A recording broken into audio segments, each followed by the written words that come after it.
10, 9, 8, 7, 6, 5, 4, 3, 2, 1, 0.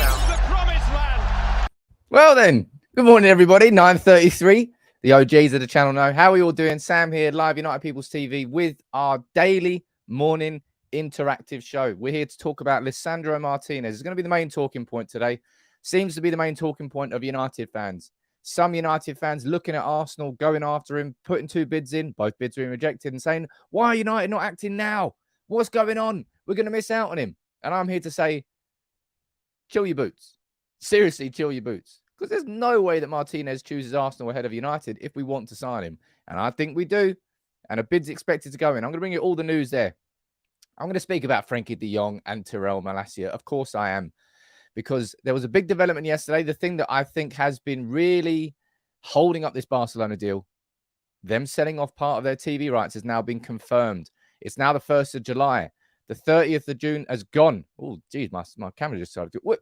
Back in the room now. How are you all doing, everybody? I'll speak about him. I'll speak about Tyrell Malacia. We'll speak about lots and lots of things. And it's Friday. 10 of you just got gifted a membership. Big up to Rob for generously donating a bit of cash. I put that straight in to the membership. So 10 of you, you've got one this morning. Happy days to you. But who's down there in the comments? There's lots of you. Charlie, Simon, Michael, Warwick Road, Andy, Nigel. Good to see you there, my friend. Mahir. We've got Daisy as always.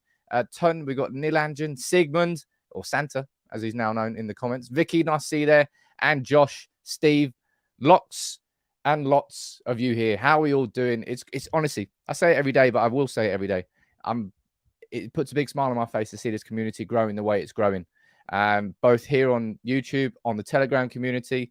Really good vibes. Good vibes all around. Happy feelings all around. But let's dive straight into this one. It's Friday. Of course, it's map day. So you can let me know throughout the entire stream where you're watching from. I'll try and give you a shout out. But yeah, if you want to maybe sometimes catch out on the gifted memberships, I'm going to do it at random points at any point. I think that's the 4th time I've done it this month. That one there was, as I say, courtesy of Rob. So big up to Rob for doing that.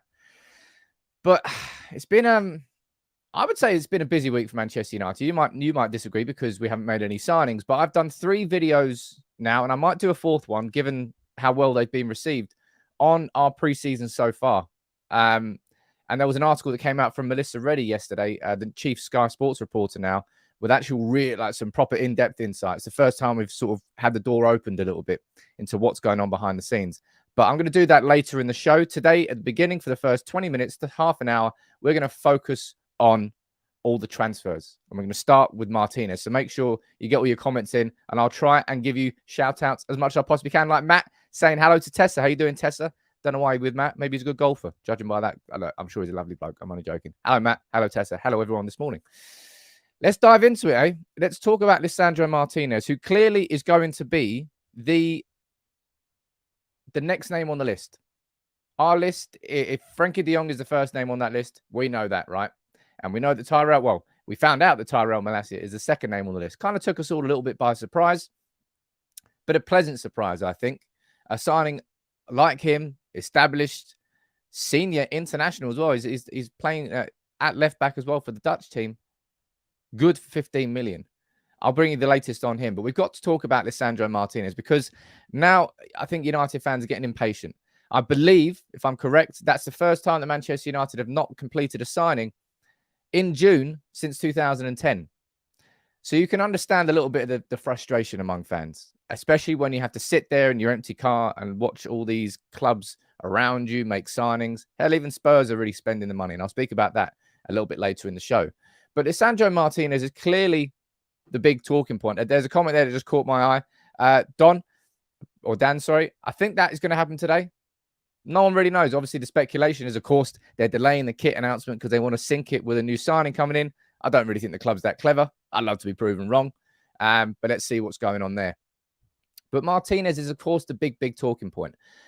Now, I'm not going to go too in-depth. I'll bring you the updates from Marcel van der Kraan, who writes for The Telegraph, and his opinion probably on where Lisandro Martinez wants to play next season. But I've got to say something here. And as I said, I try not to feed the negativity. I try not to fuel negativity too much here because I think it's very toxic. And I think it's it's not just United fans. It's just part of football culture now. And it's very easy to get swept up into things. But this Lisandro Martinez deal, for me, I'm sitting here, as a fan, I'm pretty calm about the whole situation. And I want to explain exactly why. If we rewind a couple of days here, this is the main story that came out last week, I believe, about Antony and Martinez. The story coming from Ajax was that they wanted 130 million for the pair of them. I don't know whether he's got the wrong currency there, but I think it was 130 million euros. We scroll down here and we see this is Ian Whittle writing for the Telegraph saying Ajax value Antony at 70 to 80 million and Martinez at 40 to 50 million. Now, we all know full well that's an insane amount of money for Antony. There is no way that Manchester United are paying 70 million for Antony. It's just not happening. Especially when you see that Richarlison has literally just joined Spurs today from Everton for like 50 million, a Premier League established with 36 Brazilian caps. He was 50 million plus add-ons. Then you see Rafinha getting linked from Leeds to Barcelona and Chelsea and Arsenal. He's 60 to 65 million. And Ajax think they're going to get more than that for Antony? No, they don't. Ajax are effectively putting a price tag on Antony to scare everybody away. They don't want to lose him this summer.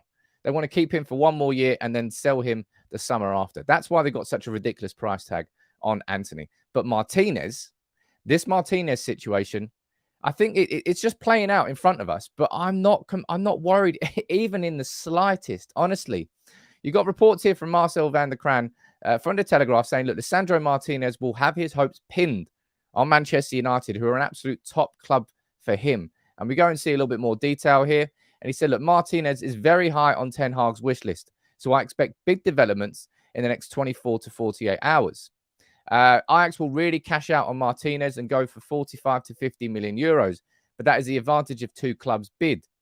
As we saw the other day with Lyon and Manchester United, it suddenly can go higher. And this is what I think about it, right? Not everybody, okay, that's a bit unfair. I've seen quite a lot of United fans that are going, what are United doing? Why are we waiting? Oh my God, we're just letting Arsenal sign Martinez. Oh, such idiots, Glazers, what always happens, penny pinchers, X, Y, Z. And I'm sitting there going, I seriously don't know what you're all getting hyped up about.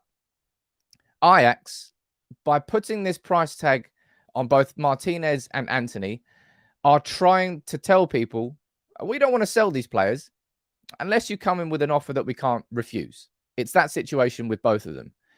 And they want the highest possible number for Martinez. So why on earth would they sell Lisandro Martinez to Arsenal when they know they can just wait for Manchester United to come in and create a bidding war? Think about it from a logical business perspective. If you're Edwin van der Sar, if you're Ajax, you're sitting there going, oh, Arsenal have just bid 35, rising to 40 million. That's nearly what we want. Should we just accept it? Or should we probably wait a few more days and wait for Manchester United to get the Jong situation out of the way? And then they come in and they probably offer a bit more. I think we might just wait, guys. Right?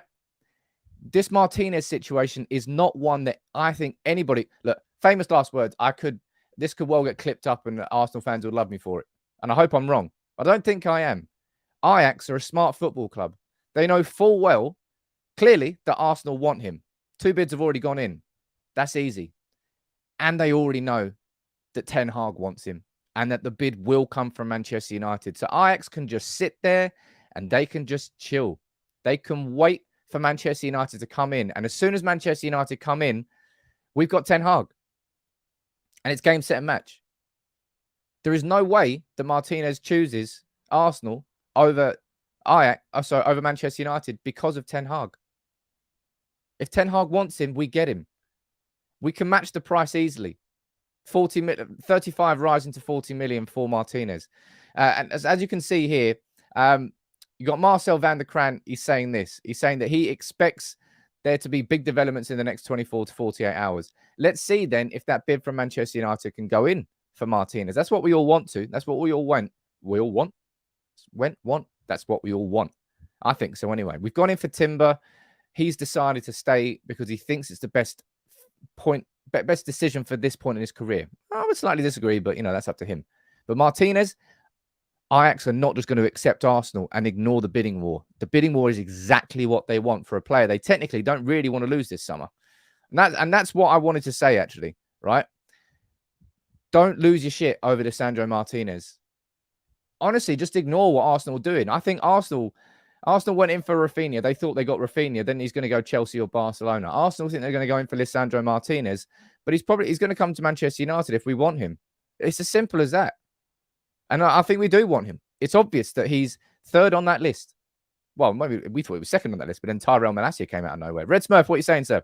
Totally for the Martinez signing, but he's going to end up on the bench for Maguire to play because the board say so. Then Martinez isn't that really big a signing for Ten Hag's plans. Well, that's going to be a conspiracy theory. And I wonder how much involvement the Glazers actually do. I mean, do they really? They don't even fucking watch the games, man. Come on. You're giving them too much credit there. We think before the game, he goes, right, Erik, I've been doing some research this week. This is Joel Glazebart. I've been doing research this week.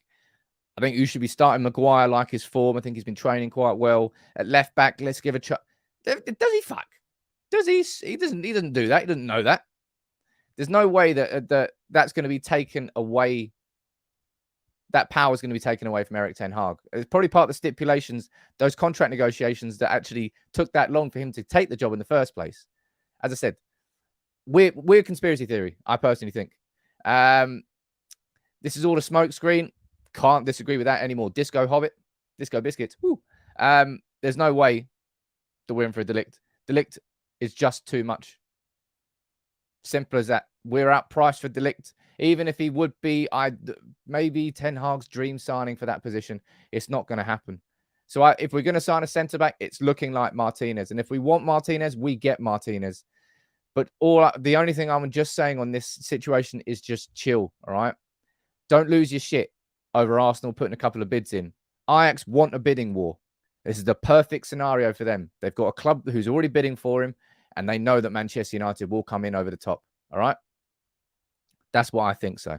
Faizan, what are you saying down here? You're saying, should we wait for Timber until January?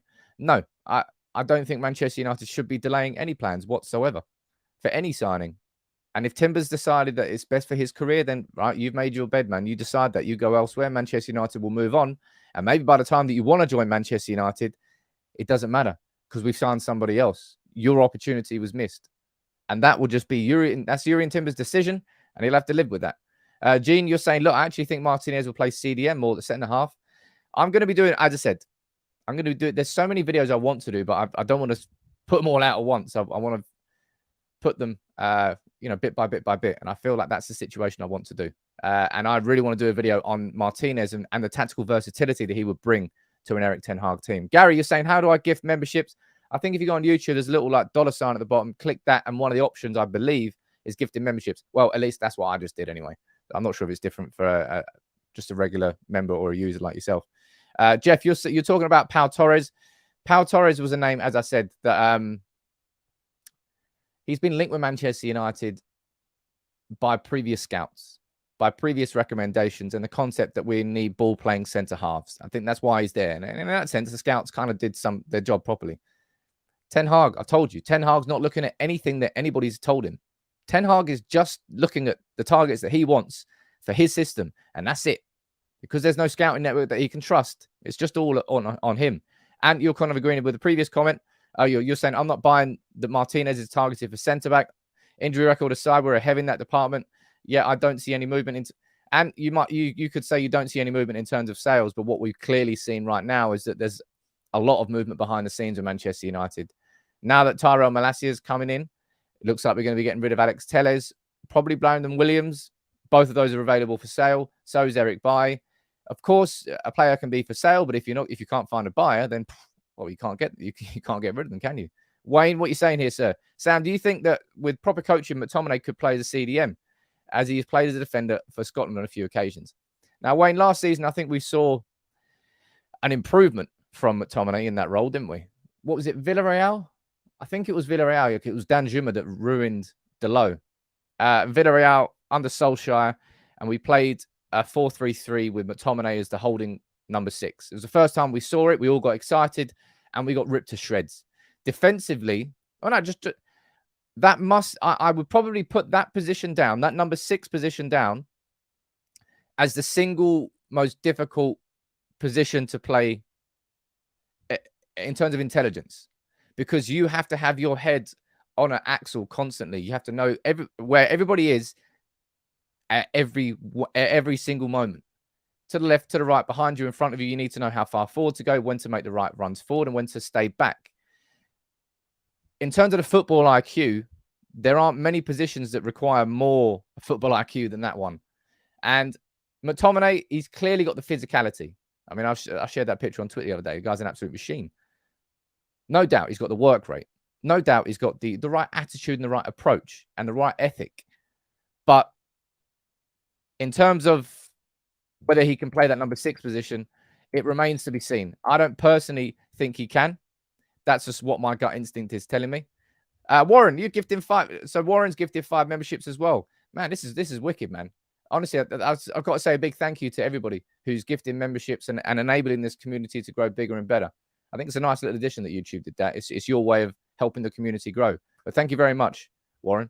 Andrew is saying thank you very much that you got a membership. Big up to you, my friend. Welcome aboard. By the way, anybody who has joined or hasn't joined, doesn't really matter.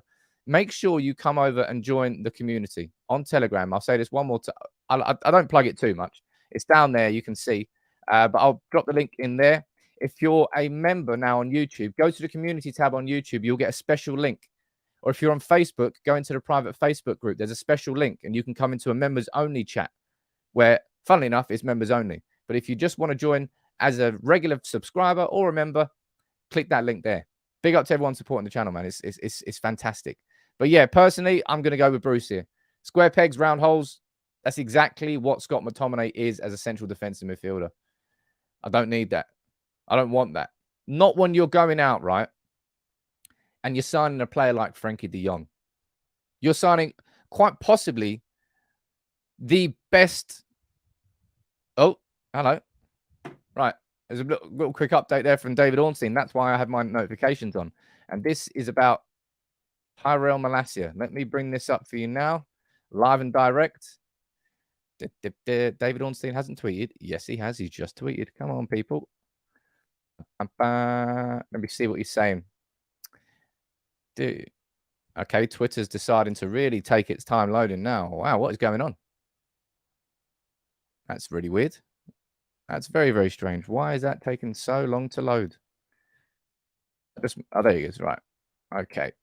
Let me open this for you here. Let's see what he's saying. Let's bring this up. Okay. One sec there. Apologies about this, ladies and gents. That was taking way, way too long to load. I've got absolutely no idea what was going on there. And that now won't zoom in. Oh, my God. Technicalities this morning here.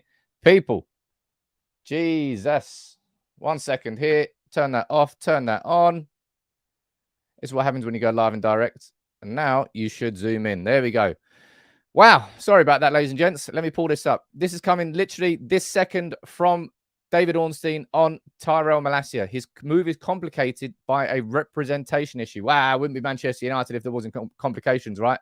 Jeez. Manchester United's bid to sign Tyrell Malacia is being complicated by an issue surrounding his representation. United, we already talked about that. We've reached a full agreement with Feyenoord, 15 million euros plus 2 million in add-ons. That means only personal terms need to be put in place. So the switch remains on track. But sources close to the Dutch club say the intermediary Malacia has worked with previously has not been authorized. Honestly, you got to laugh. Has not been authorized to conduct this deal, and the matter must be resolved before it is finalized. The left back is believed to have decided against using Ali Dursun for the impending move, instead operating alongside his father. It is unclear whether, that's interesting, unclear whether the same factor will affect United's negotiations to acquire Frenkie de Jong, given Dursun is acting on behalf of him. For fuck's sake. Honestly, I don't know how Manchester United find these things. I don't know how we managed to find these issues. You honestly have to laugh. You honestly have to laugh. Lebo, look, right? You're saying, I thought we had Malacia over the line. We've got Malacia done, right? As it's said right there, I'm not going to be here spreading news that it's not done. The full agreement is in place. We've got the deal agreed with Feyenoord, 15 million euros plus 2 million in add-ons, done and dusted. But it seems like there might be a bit of an issue in terms of who represents him. And that is slowing things down. Well, I don't see, man. I swear that has to be one of the most Manchester United pieces of news I've ever read. You can't even blame the fax machine. You can't blame the fax machine. But Daisy, as you say down there, look, it's always something. And again, ladies and gents, let's clarify this. Suman, you can try and say that if you want. How the fuck is it United's fault if Tyrell Malacia's agent isn't legally allowed to conduct this transfer? How is it Manchester United's fault if we had to wait for Barcelona to agree to sell 10% of their future revenues to balance their books before they wanted to sell Frenkie de Jong? I know, trust me, I know you want to point the finger at United, load the shotgun and go for it. We've got nothing to do with that. We've got nothing to do with that. Jeez, that's funny though. As I said, I'm putting this. I'm trying to laugh. It's not that funny. Sanka saying, "Look, lucky we brought in a lawyer." Comment on Keen, swoop in there, man. Get that shit done. Edmund, you join as a member. Let me know where you're watching from, buddy.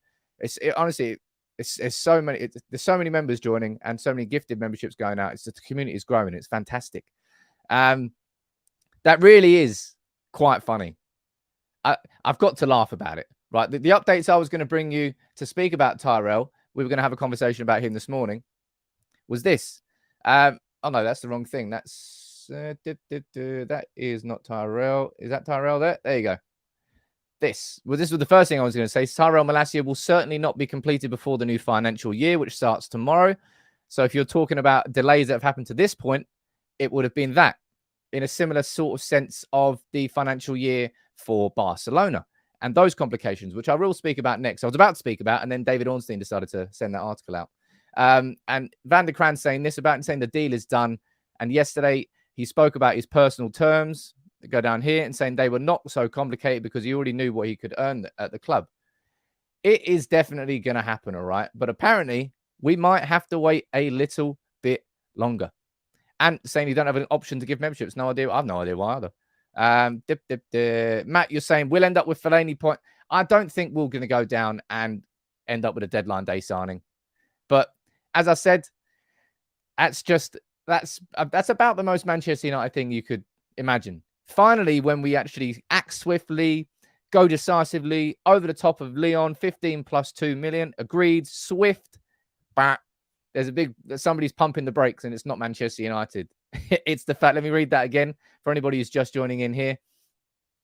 Manchester United's bid to sign Tyrell Malacia is being complicated by an issue surrounding his representation in the proposed transfer. Sources close to the Dutch club say the intermediary Malacia has worked with has not been authorized to conduct this deal. I think that's probably the most concerning part is this one here, right? If that's the two most important parts of this article, that will be why the Malacia deal hasn't been announced yet. But also, maybe that's going to now be part of why we might have to wait even a little bit longer for De Jong. I thought that De Jong was going to get an out. I'll tell you what, I was a little bit worried because I'm going to a wedding tomorrow. So I was like, I swear to God, United are going to wait weeks and weeks and weeks and then announce it all when I'm at a wedding. So maybe they won't. Maybe they won't. That's just, honestly, it's made me laugh. That's really made me laugh more than anything because the deal's done, right? The deal's agreed with Feyenoord. It's cool. Like, Lyon are looking elsewhere. Lyon are out of the picture. We're signing Tyrell Malacia. It's a case of when and not if. But that when, in typical Manchester United way, may well not, may well be a little bit later than expected. And Mole, look, as I said, this has got nothing to do with Manchester United. Nothing to do with us. It's just that we somehow managed to cherry pick and find the transfers that have complications that are outside of our control. It's quite funny. I don't know how we find them. Jibak saying these things happen to every club. This is why smart clubs conduct negotiations early in preseason to avoid these issues that impact in preseason. I think both of them will be in before preseason starts. So technically, I think that none of them will really affect preseason. Couple of super chats here. Let me read them out. Next breaking news. Manchester United will not complete any signings this window because all targets would like to focus on the World Cup. That could well happen now. What else is going down here? Romano confirming that Belotti will not sign a new contract. He's a free agent. I spoke about him. I sort of identified him as a potentially good free signing, but a lot of you disagree with me. And there's a super chat there from Mark. What are you saying, sir? This stuff happens all the time. It makes big news because it's United. People need to calm down. This isn't Woodward bigging up invisible money. It's just funny, man. As I said, it's just a little bit. Maybe funny is the wrong word. I don't want to use the word funny because technically it's not really that funny. But I have to admit it is a little bit funny. That's what I think so anyway. But look, let me scroll. Let's go through here and let's get the updates on what I was going to do on Frenkie de Jong. Because that's the one we're really waiting for, right? We want this de Jong situation to be done. Now, yesterday was an important day. And I've always said it, and it's this. This is what happened yesterday. Manchester United. Barcelona finally confirmed that they've reached the agreement to sell 10% of their La Liga TV rights in a deal that's worth, down here, they say how much it's worth, 267 million euros. A lot of dough. And that means that how much is going to go straight into their accounts? Have a look. There you go. A total capital gain of 267 million euros for the current season. It's a lot of money. That money coming in there means now they can put through the sale of Frenkie de Jong and it will come through and they can spend all that money. I'm a bit, as I said, going back to that article there from, I'm a little bit concerned of that one because the same representative of Tyrell Malacia represents Frenkie de Jong. I'll be interested to see what goes on there. And you think that Belotti would be a banging free signing? I don't know. I need to look into it a bit more. I thought on paper it would seem like a smart signing. But going back to Barcelona here, that changes everything. That capital gain of 267 million euros, it's boring, it's finances, it's numbers. But that is why Barcelona have dug their heels in so long over de Jong. Now that is done, it balances their books. It means that when they sell de Jong, they can spend 100% of that sale instead of 1/3 of that sale because of that influx of cash. Changes everything. Now, it's all set. Everything is now set with de Jong, apart from that fee maybe. And that's what we're still hearing over here. If we go to Laurie Whitwell and what he's saying on the fee, he goes, look, there were progressive talks on what United were willing to give. 65 million euros guaranteed. We've spoken about that previously. People at Barcelona still insist that they ultimately want more than that because they want to get 80 million guaranteed, which allows them to record the sale as a profit. I mean, I don't think they're going to get 80 million guaranteed. That's never, ever going to happen. Honestly, Barcelona are being real greedy fucks. Really, really greedy on this situation. Michael, you're down there saying another update from Ornstein. It's the same thing that I already ran through there. The fact that he does have the same representative as de Jong. It's not funny. As I said, it's not funny, but it is kind of funny. I'm laughing about it anyway. Aaron, you're joining as a member, buddy. Let me know where you're watching from. Ryan, that's a new name. Haven't seen you before. You must have got gifted a membership. Also represents Donny. Was able to get him to Everton last season, no problem. Maybe it's different when it's a loan spell. I don't know. Typical United, though.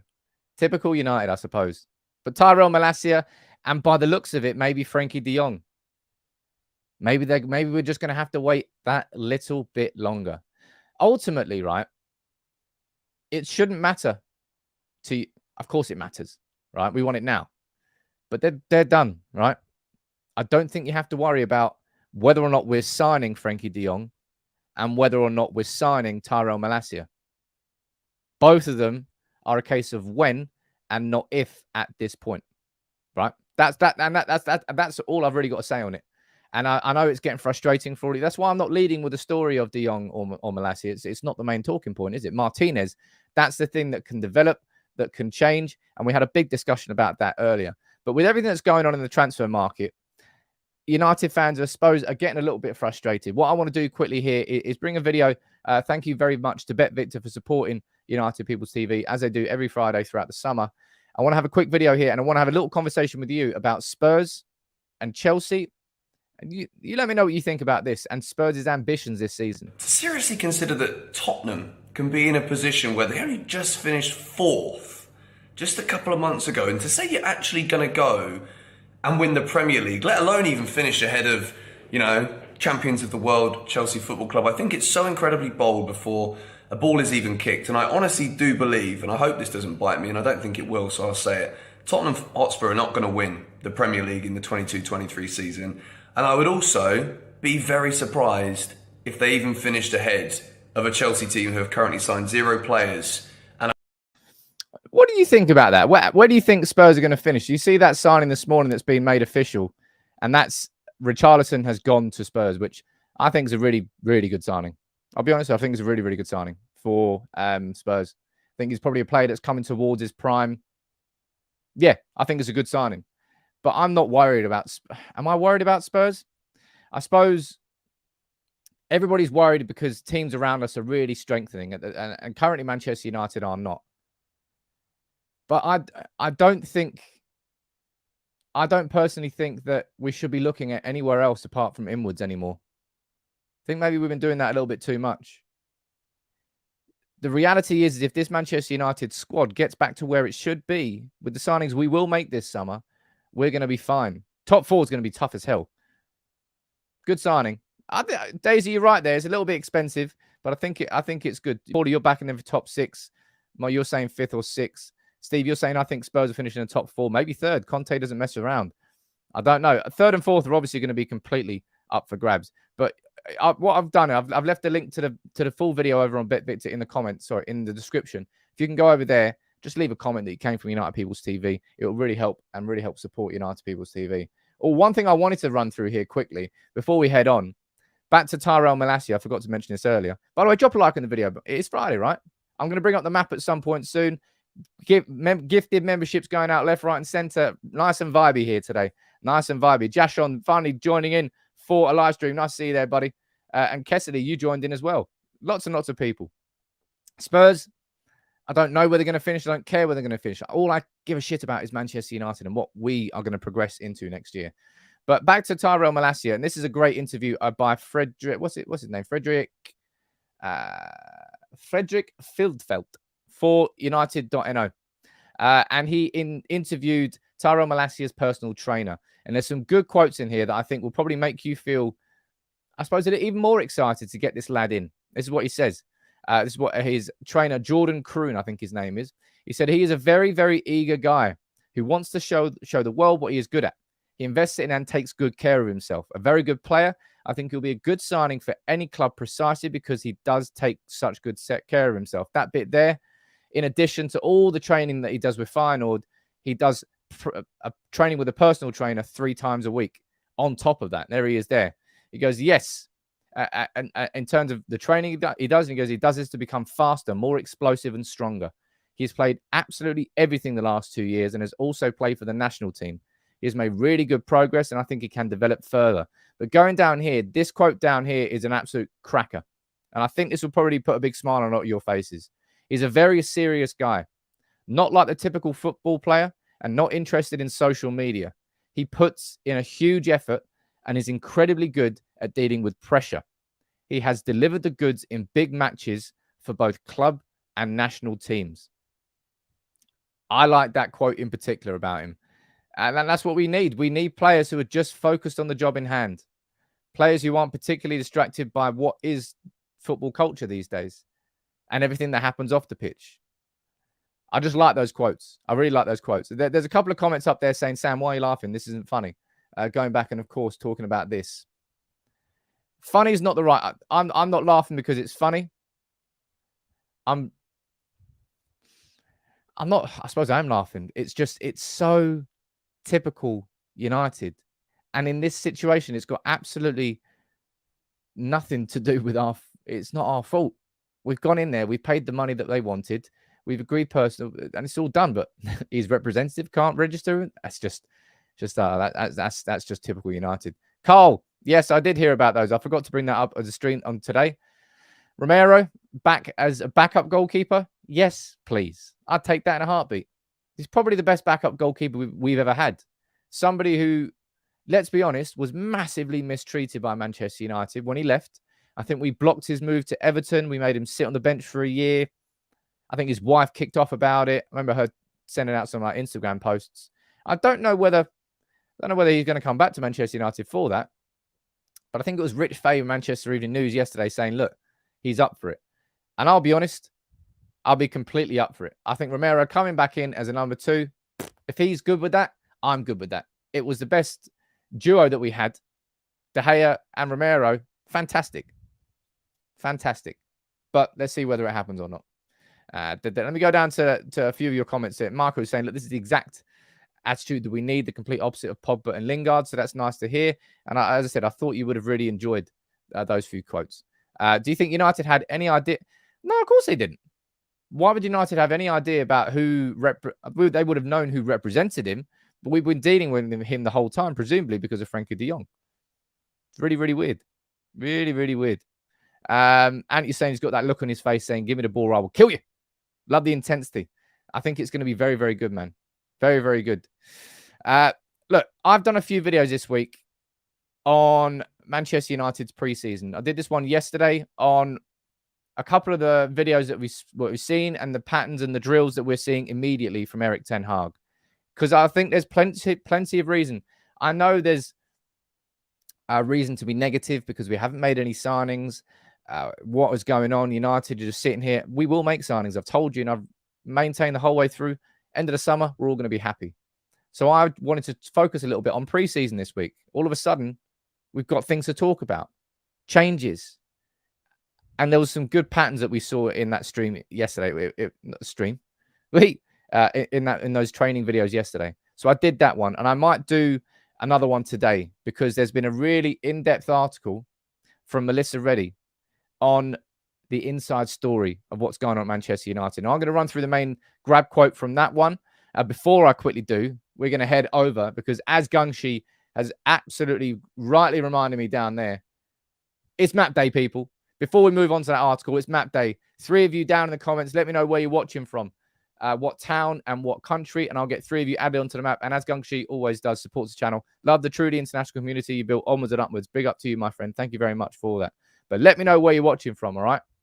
Town and country, and I'll get 3 of you added onto the map. Like Carl, straight in there. How you doing, buddy? Straight on Facebook. Very accurate. Palmerston North in New Zealand. On you go, sir. Palmerston North. Wicked. I'd love to go. I haven't been that far. The furthest east I've been is Cambodia, I think. Is that the furthest east? Let's have a look. Yeah. Yeah, that's the furthest east. Furthest east I've been is Cambodia. I haven't been anything down that side. Australia. I'd love to go to Japan as well, man. How amazing would it be to go visit Japan? Let's have a look down here. Adnan. Why not? I've just spotted your name. Oh, no. Where's it gone? I hate when there's too many comments flying in. There it is. Watching from Genova in Italy. I don't believe we've got Genova on there. So Genova can go on the map. Welcome aboard, my friend. Welcome aboard. Join as a member. Become part of the community. Why not? I mean, you're already part of the community. Let's get one more on here. Where have we got? I've been to Thailand twice. I do love Thailand. Let's have a look. Who else we got? Malmo, Sweden's already on there for sure. Athens in Greece is on there. We've already got Istanbul as well. That's cool. There you go. Nadro. We've got Cebu City. I'm going to go for Cebu. I'm going to go for Cebu. Cebu City in the Philippines. Wow. Wicked. Look at that. So with the 3 that we got added this morning there, who do we get? We've got Philippines, Italy, and New Zealand. The 3 before that, we had United Kingdom, Vietnam, and Malaysia. Then Thailand, Norway, Japan, Romania. My God, it's wicked. Honestly, man, absolutely love this community. It's so good. It's so, so good. But going back to what I said there, I might do my video today. Given how well received the videos have been this week on the preseason, I think there's so many of you that are like me. It's like we can focus on transfers all we want. But what else am I going to talk about that you haven't already heard 100 times? It's nice to be able to speak about something positive, something forward-looking, something that looks forward to what's coming next. And training and what we've seen in the patterns is a big part of that. So I might run through this article in depth and run through everything that she said. But this is Melissa Reddy, who's a senior reporter at Sky Sports, saying, look, this is what happens in the inside Erik ten Hag's first intense week of training. And there was one quote in particular that is obviously going to be the grab quote and the main thing that people are going to be talking about. Ten Hag is determined to have players comfortable on the ball and making decisions with surety. The Dutchman steps in each time a directive is not carried out properly, guiding players through exactly how he wants it to be done. Not good enough. Give me the maximum has been a repeated Ten Hag line, which is offset by the encouragement he offers when the highest level is achieved. Now, I think that will put a smile on a lot of people's faces for quite a few reasons. Number one, the idea that Ten Hag is really taking a hands-on approach to training. He's really making sure if something's done wrong, he steps in and goes, that's wrong, do it this way. And he'll keep doing that until the players are doing it exactly how he wants it to be done. And also that second part there, the idea that he's saying to the players, that's not good enough. Give me the maximum. I'm not happy with 40%. I'm not happy with 50% or 60%. He wants 100% every time. And that's what training should be. Training should be more difficult than the match. Because if training is more difficult than the match, then you'll find the match easier. Whereas if all of a sudden training isn't at the intensity that the match is, you have to step up and you're like, shit, I'm not ready for that. And you won't be able to do it. Someone just joined there as a member. Piers, not Morgan, I hope. Let me know where you're watching from, Piers. Paula down here saying, look, it looks like he's not taking any nonsense. It's good. It's good. What manager was it that got his whole 11? Ten Hag, I don't know whether he does it with walking, but he does 11 versus 0. It's called shadow training. If you've ever done shadow boxing, it's exactly what shadow boxing is. You literally stand there and you fight as if you're fighting somebody. So you'll duck, you'll dive, you'll move around as if you're fighting somebody. That's what shadow boxing is. And Ten Hag adopts a similar sort of tactic to training. 11 versus 0. I don't know whether he's doing it at the moment. I think it's just by the looks of things, it's tight box work that's happening at the moment at Manchester United. Don't think we're going anywhere near the 11 versus 0 yet. I think he's probably waiting for 11 more players are joining in on Monday. I think you've got like Bruno Fernandes, Harry Maguire, Rafael Varane, Cristiano Ronaldo. He's coming on Monday. So the squad's really going to start building up from next week onwards. But yeah, there's definitely a good few quotes inside that article and a good bit of insight. And now you might say, Sam, is that not sort of the leaks that we want to stop this season? And I would say reporters are reporters, right? Somebody is a reporter and a good journalist because they have sources and their sources trust them. And there's nothing wrong with journalism, right? Journalism is required. It's needed. And when it's good things coming out of the club, then it's not technically a problem, is it? All I'm hearing this week is positive vibes, good energy coming out from the training ground. Players seem to appreciate the authority and the respect that Erik ten Hag commands. They're reacting in a good way. And we need to be coached, man. The players have been so confused over the last few years. I mean, we as fans have been confused. We've got no idea what our style has been because we didn't have a style under Solskjaer. Our style was to never give up, to never give in, to put just the generic cliches that were applied. And that's probably what made us so good at coming from behind. When it came to scoring late goals with Ole Gunnar Solskjaer, we were very good at that. We made it a habit again. But in terms of how we actually played, we didn't have a style. We were a counter-attacking team at the best of times. Ten Hag, as Melissa's writing there, just that quote there, not good enough. Give me the maximum. And he's determined each time he steps in when someone gets it wrong. That should put a big smile on your face. It puts a big smile on my face for sure. Because we need that continued authority on the training ground to take it away from the players. Because I think under Rangnick had to. He looked at his play. He goes, he trusted the players to be professional and to do their job. And ultimately, they didn't do it. Ryan, you're saying, look, most of the youngsters, I wouldn't read into it too much. Wait until those Moni Divas come back. The tone, it's almost even better that all this has happened before they came back, right? Because then the tone is already set. The rhythms have already begun. The wheels are already turning. And when those players come in, if they don't slot into it, it will jar immediately. Because of the level that the youngsters have set the week before, Ten Hag will have a minimum expectation. And therefore, if the senior players come in and they don't match up to that, they just expose themselves even more. So this might almost have worked out even better for Manchester United. Warren, you're saying, look, Ten Hag is focusing on possession and being fearless with the ball. which he recognises United's weakness. He's not standing by and watching without input. That's one big thing that he said inside the article as well, Warren, is that was the one major thing that he identified as a weakness of Manchester United's team, almost being scared of the ball. It's why we played hot potato. It's why we were never really able, we haven't been able to string a team move together consistently for like 10 years. There's been great examples of it. I'm not saying that we've never done it. And you can pull up like 4, 5, 6, 7, 8 goals that we've scored and go, wow, look at that. Why haven't we been doing that on a day-to-day basis? But when you do it, when it works once and you can't repeat it, that's because you haven't been repeating those sorts of things in training. I'm just happy. I'm happy with how this week has gone.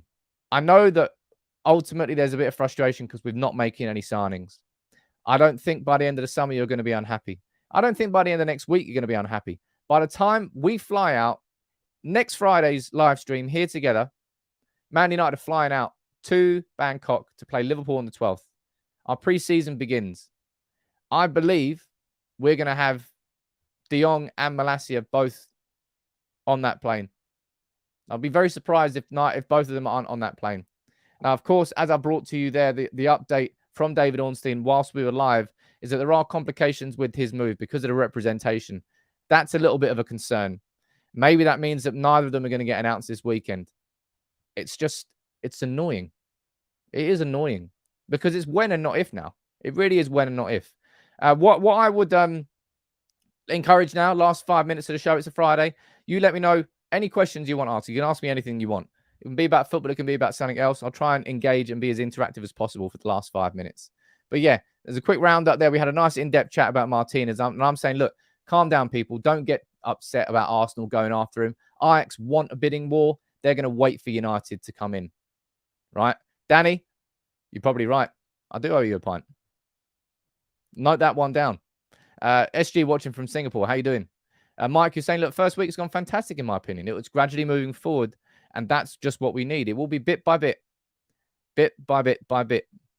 All I want is Ten Hag to have enough of a preseason to... He will. I think he will. Daisy is saying, I'm really excited for a preseason for the first time in ages. I am excited about it because I want to see how we play. Because it will be something that will be a blueprint for going forward. What we see in the preseason will be the beginnings of this Erik Ten Hag style. Look at that. Under 19s playing tonight against Israel. What under 19s? He brought Frenkie de Jong to Barca, no problem. Okay. Yeah, I did set up a new group, by the way. That was not on the Telegraph. On Telegram, that was an accident. Well, it wasn't an accident, but I didn't realize it would email everybody. So I apologize to everyone who got that email. That group's now been deleted. And there's a mods only group that I was making because I was inviting Vicky and Paula in to become mods. Because we need more mods because the community is getting bigger and bigger. Nilanjan, do you think this Malacia incident could cause complications in a Frenkie de Jong deal? That's the only fear I would have. But I think both are a case of when and not if.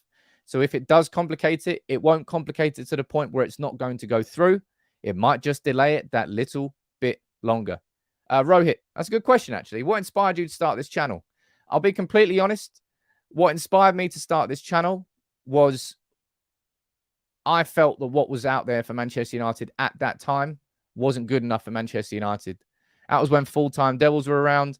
That was when United Stand were in their early days. And I didn't personally agree with the approaches of either of them. I think at that point, full-time Devils focused on fan cams. And I did fan cams at the start of United People's TV because it was the only way that that's what a fan channel was at that point in time. If you didn't have fan cams, you couldn't be taken seriously. But I disagree with them because they prey on the vulnerabilities of fans. Straight after a loss, you're more emotional. Straight after a win, you're more emotional. You say exaggerated versions of your own opinions straight after a game, especially if you've had a few beers. But that's what made fan cams fan cams. Effectively, fan cams were used as ammunition to fire at your own club. Other fans would point and laugh at you because of fan cams. So I didn't agree with it. I tried to do it differently. And then I've ultimately found my niche. And I'm really proud of the content I do now. That's what I say. You've always got to be proud of the content you put out. And on a day-to-day basis, I love these interactive shows. And I do my more informative journalist type videos in the afternoon, because that's what I like doing. Because there's so much opinion on YouTube. People need information, and information is king. And news, it's a bit of everything, man. It's a bit of everything. But that's why I suppose United People's TV is a little bit different to what is out there. And you have to have your own identity and niche. And I'm really, really happy the way it's gone. Thank you very much, everyone who's joined, who's here, who watches every day. I think a lot of you must think like I do. That's why the community continues to grow. First game of preseason, I don't really think we're going to play that well. I think the players will be slightly confused. I think they'll get used to it. I imagine there's going to be a shit ton of subs. Of course there will be. That's what preseason is all about. Preseason is purely about fitness. But it's a little bit more than that for United this summer. It's like 75% fitness, 25% learning the system. That's what this preseason is about. It's about learning the Ten Hag style of play. I know it's going to take time, man. It's going to take quite a lot of this season for the fitness levels to get up to the point where the style can become second nature. It does sound a little bit weird, that comment on there. Someone said I've got my own flavor. That is a bit weird. Davey saying you should be proud. As I said, man, I'm very proud of the community that's been grown here, where everybody has joined in. I think it's great. And it is a little bit different. And I will keep it this way. And it's why I will never do a watch along. You know where to go if you want to watch somebody watching United game instead of just watching it yourself. You've got your channels to do that. It won't be here on United People's TV. Let me see what else is down here. Gary, I'm a trained journalist. When I went to, I suppose I'll tell you my backstory there. Because seeing as as I said, it's Friday, a little bit different. I did a history degree. I did my dissertation on the Munich air disaster, and I realised I loved writing about United. So when I left uni, and that's when I started the People's Person website, which then turned into my job for like 6-7 years. I went and did a NCTJ, is it National Center for Trained Journalists? Anyway, you need to be NCTJ qualified to become a journalist in the UK. That's where I learned about law, media, and shorthand. If you've ever done shorthand, my God, shorthand is horrendous, absolutely horrendous. You have to write 130 words a minute at 97% accuracy to pass the exam. And I was so nervous in the first one, my hand jammed up. So the second, it was at 8 in the morning. I had to have like 3 shots of vodka at 8 in the morning. And then I passed the exam, calm my nerves. But I did that, and I couldn't get a job anywhere. It was impossible to get a foot up in any newspaper. No trainee positions, no vacancy positions. So I started my own website. And that grew into the People's Person. It was my full-time job for 6-7 years. And then I started the YouTube channel. So I'm basically here because I couldn't get opportunities elsewhere. And instead of diverting and going on to a different career, I just did it all myself. And I started and built it all myself. And that's the position I'm in now. It took a long time. But yeah, it paid off. But that's why I'm here. That's why I say I'm a journalist. I'm not somebody who's going to go and ring someone's agent. I'm not Fabrizio Romano. I'm not here presenting myself as an in the know. I never will. Sometimes I have information. Sometimes it's been correct. But it's not really my thing. But I like to present my content in a journalistic type of way. Jason, like that. Sam, for one of the podcasts, you should do a background into the lads that you're with and the reason becoming United fans, first matches. Yeah, that's good. I'm going to write that down, Jason. Excellent idea. Monday's episode is going to have Josh McLaren on, Steve McLaren's son. Booked it all in with him because I want to find out from Josh a little bit of insight into Steve's first week back at Manchester United. What's been going on? How has it been received? It'll be a really fascinating insight and chat. And if you've got any ideas for any interviews you'd like me to do on the podcast with me, Andy, Bao, and Matt, and Alex, slide into my DMs on Twitter or Instagram. There you go. Edmund, you're saying a top morning, Sam. Thank you for your content. Honestly, I'm not worried about this summer because I have the utmost faith in Ten Hag. Watching from Malaysia. Thank you very much for joining as a member, Edmund, and thanks for your super chat as well. But look, I'm not too worried about you, man. I'm not too worried. The next video is going to be a video out at lunchtime today. I'm probably going to do it on that Melissa Reddy article. It's the first real bit of insight, proper insight into what's been happening this week, how the players have received it. And it's really important we do that, right? So because of how well received the videos have been this week, I'll do one more today. And then we can speak about Martinez. As I said, I can focus on Martinez, but right now we're so entrenched in the De Jong and the Malacia deals that we're not moving for Martinez. But I'm not too worried about that. As I said, I think Manchester United, we're going to get Martinez if we want to get Martinez. I'm not too worried. But thank you very much, everyone, for joining in today. Cracking little stream. I liked your questions at the end there. It's nice to be open and do something a little bit different. But I'll speak to you soon. Have a cracking weekend. Let's see what goes on. Hopefully that they better not announce them tomorrow, man. I want to come here live, and I can't be here tomorrow. So United, if you're watching, just delay both announcements to Sunday. That'd be nice. I think that's what everyone wants. But look, have a cracking weekend. Make sure you check the video out at lunchtime.